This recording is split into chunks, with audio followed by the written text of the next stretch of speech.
Hey y'all, today I'm working on some black beans that I had previously soaked and parboiled, and then I froze them because I ran out of time to finish the processing.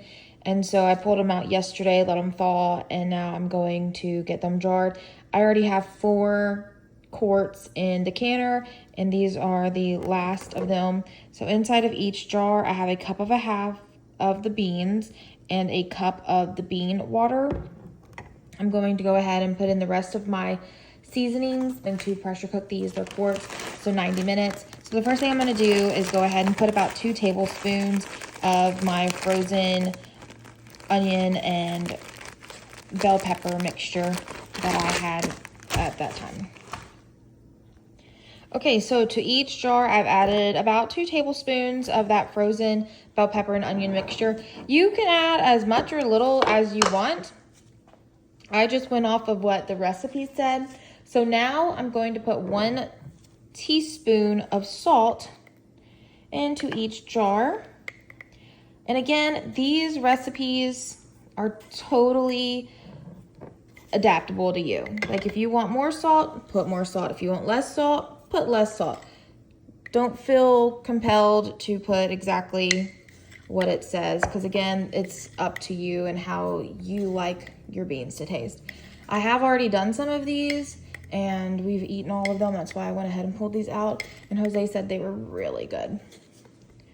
So there's the salt. And then you're going to also put oregano, bay leaves, and cumin, a 1/4 teaspoon of all of those.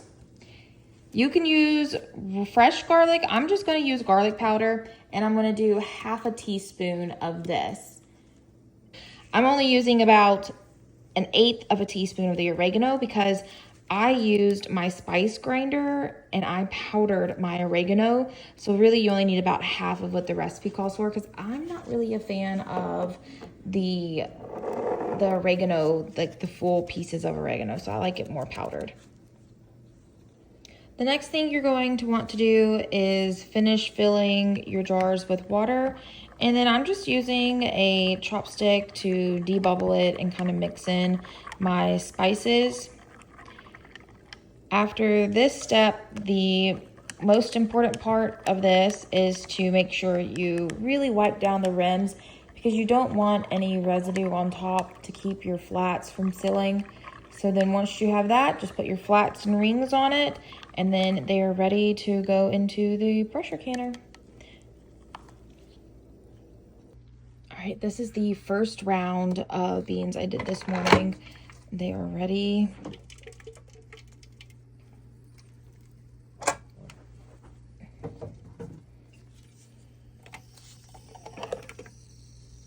All right.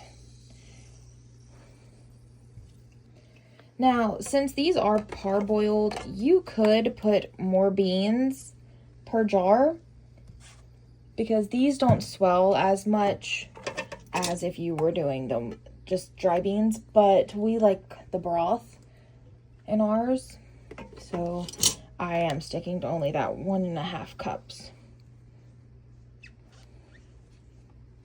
Okay, there you go. I'm going to dump this hot water because all the other ones I'm doing are from cold. So this water needs to be cold. If you had heated up your beans and were doing it right then and there, you could go ahead and stick those hot jars with the hot beans straight into this and start processing. But I'm going to take this, let it cool down, put some cold water in it, and then I'm going to get my next round started. All right, I have cooled off my pot.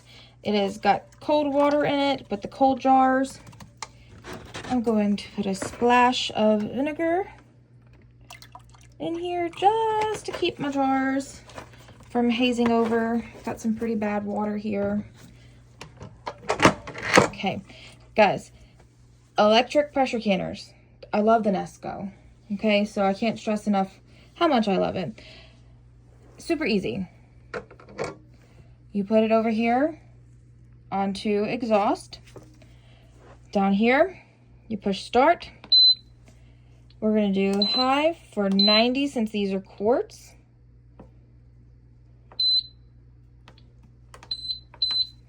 And then you press start again, and it does its magic.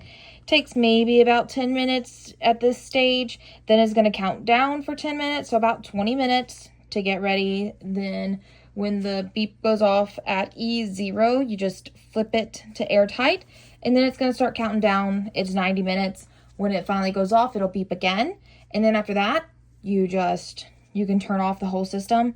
We got a plug back here, turn it off.